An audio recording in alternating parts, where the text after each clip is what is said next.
বন্ধুরা তোমাদেরকে একটা মজার জিনিস দেখাই। এখন দেখো রাত 12:25 আর এই দেখো ছেলের অবস্থা। প্রতিদিন রাত্রে এই কাজ করে খেলে তারপরে শীত ঘুমাবে, 3টা বাজবে, 3:30। এই দেখো পাউডার দিয়ে এই যে খেলনা সব এগুলো খেলবে না, এই পাউডার নিবে প্রতিদিন, নিয়ে আর এই কাজ করবে। এই যে দেখো, এই যে দেখো, আরো দেখো কি হাসছে, দেখো হাসে হাসে, এই দেখো দেখো বন্ধুরা হাসে। আহা আহা বাবা হাসো দেখি, ভালো করে হাসো, বন্ধুদেরকে দেখাও, হা হা হা হা হা, ভালো করে দেখাও, ভালো করে ভালো করে ভালো করে দেখাও।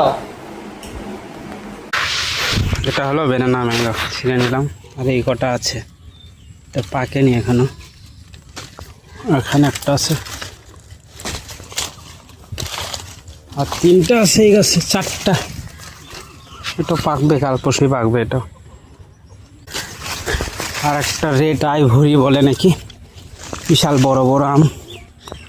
এই যে এটা ঢেকে রাখছি, টানা দিয়ে রাখছি, নাহলে এত ওজন ঝরে পড়ে যাবে একদম। এই দেখো কত বড়, এটা ছিঁড়ে নেব। এটা না বেঁধে রাখলে সম্পূর্ণ ই করে গেত, মাটিতে ঝুলে পড়ে যাচ্ছে। দুটোই পেকে গেছে, দুটো আম ধরে। এস, এটা একটু দাগ লেগে গেছে বন্ধুরা। এই দেখো একটা আমের সাইজ দেখো কত বড়, হাতের কত বড় মুঠোই নেই। এখন গাছটা হালকা হয়ে গেল।